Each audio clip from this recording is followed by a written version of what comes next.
29/7/2026 ನಾವು Kalaburagi RTO office ಆವರಣದಲ್ಲಿ strike ಹಮ್ಮಿಕೊಂಡಿರುವ ಉದ್ದೇಶ ಏನಪ್ಪಾ ಅಂತಂದ್ರೆ, ನಾವು ಒಂದು 6 ದಿನ ಮೊದಲು ಬಂದು ವರ್ಕ್ ಇನ್ಸ್ಪೆಕ್ಟರ್ ಮಂಜುನಾಥ್ ಕೋರ್ವಿ ಅವರ ವಿರುದ್ಧ ಒಂದು ಮನವಿ ಪತ್ರವನ್ನು ಸಲ್ಲಿಸಿದ್ದೇವೆ.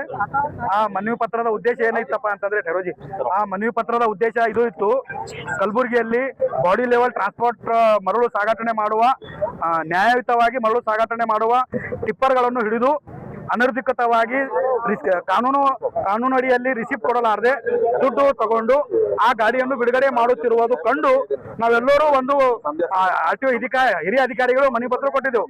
ಆ ಮನವಿ ಪತ್ರಕ್ಕೆ ಅವರು ಸ್ಪಂದಿಸಿ ಅವರು ಕಾನೂನು ಕ್ರಮ ಕೈಗೊಳ್ತೀವಿ ಅಂತೇಳಿ ನಮಗೆ ಭರವಸೆ ಕೊಟ್ಟಾರ. ಇವತ್ತು ಅಧಿಕಾರಿಗಳು ಬಂದು ಅವ್ರ ವಿರುದ್ಧ ಸೋಕಾಸ್ ನೋಟಿಸ್ ನೀಡಿದ್ದೇವೆ. ಆದ್ದರಿಂದ ಆ ಉದ್ದೇಶವಾಗಿ ಒಂದು 5-6 ದಿನದಲ್ಲಿ ಅದರ ಒಂದು ಹಿಂಬರವನ್ನು ಕೊಡ್ತಾರೆ. ತಾವು ಅಲ್ಲಿವರೆಗೆ ಸ್ವಲ್ಪ ಕೂಲ್ ಆಗಿರಿ ಅಂತೇಳಿ ಆಶ್ವಾಸನೆ ಕೊಟ್ರ. ಎಲ್ಲ ಟಿಪ್ಪರ್ ಮಾಲೀಕರಿಗೂ ಈ ಸಂಘಟನೆ ಕೂಡಿದ್ದಕ್ಕೆ ಧನ್ಯವಾದಗಳು. ಮೊದಲನೇದಾಗಿ ನಾವು ಸ್ಟ್ರೈಕ್ ಯಾರಂದ್ರೆ, ಕಲಬುರಗಿ ಜಿಲ್ಲೆಯಲ್ಲಿ ಈಗ ಸುಮಾರು 6 ತಿಂಗಳಿಂದ ಬಂದಂಥ ಮಂಜುನಾಥ್ ಕೋರ್ವೆ ಇನ್ಸ್ಪೆಕ್ಟರ್ ಅವರು ನಮ್ಮ ಟಿಪ್ಪರ್ ಮಾಲೀಕರಿಗೆ ತೊಂದರೆ ಕೊಟ್ಟಿದ್ದು. ರಾತ್ರಿ 10 ಗಂಟೆಗೆ ಗಾಡಿ ಹಿಡಿದು 4 ಗಂಟೆಗೆ ಬಿಡೋದು, ನಂಬರ್ ಪ್ಲೇಟ್ ಇರೋದು, ಇವನ ಭ್ರಷ್ಟಾಚಾರವನ್ನು ಮಿತಿಮೀರಿ ನಾವು ಮಿಕ್ಕಿ ತಾಳಿ 29/7/2026 ಇವತ್ತು ಆರ್ಟಿಒ ಸಾಹೇಬರಿಗೆ ಮತ್ತು ಅಕ್ಕಂಪಾಸಿ ಸರ್ಗೆ ಅವರಿಗೆ ಒಂದು ಮನವಿ ಪತ್ರ ಕೊಟ್ಟಿದ್ದೀವಿ. ಇದು ಇವ್ರ ಮೇಲೆ ಬೆಂಗಳೂರು ರಿಪೋರ್ಟ್ ಇಮಿಡಿಯೇಟ್ ಕಳಿಸ್ಬೇಕು. ಕಳಿಸಿ ಅವ್ರ ಮೇಲೆ ಕ್ರಮ ಕೈಗೊಳ್ಳುತ್ತಾ ನಾವು ಹೋರಾಟ ನಿಂದ್ರಲ್ಲ. ಮುಂದೆ ಕೊಟ್ಟಿದ್ರೆ ಮತ್ತೊಂದು ನೆಕ್ಸ್ಟ್ ಒಂದು ದಿನ ಬಂದು ಪೂರ್ತಿ ಆರ್ಟಿಒ ಬಾಲಾಗಿ ನಾವು ಸ್ಟ್ರೈಕ್ ಮಾಡೋದು ಖಚಿತದ.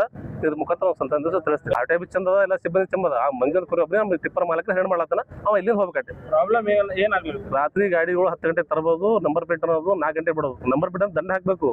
ಗಾಡಿಗಳು ಬಿಟ್ಟೆ ಹೆಂಗ ಯಾವ್ದ್ರ ಮೇಲೆ ಬಿಟ್ಟು ನೀವು ಹಿಡಿದೇ ರೂಲ್ಸ್ ಅಂದ್ರೆ ಹಿಡಿಬೇಕು. ಆರ್ಟಿಒ ಹಿಡಿರಿ, ಬ್ಯಾಡ ಕತ್ತಿಲ್ಲ ಗಾಡಿ ದಂಡ ಕಟ್ಟಿಲ್ಲ ಅಂದ್ರೆ ನೋಟಿಸ್ ಕೊಡ್ರಿ, ದಂಡ ಹಾಕ್ರಿ, ಸ್ಪಾಟ್ ಫೋನ್ ಹಾಕ್ರಿ.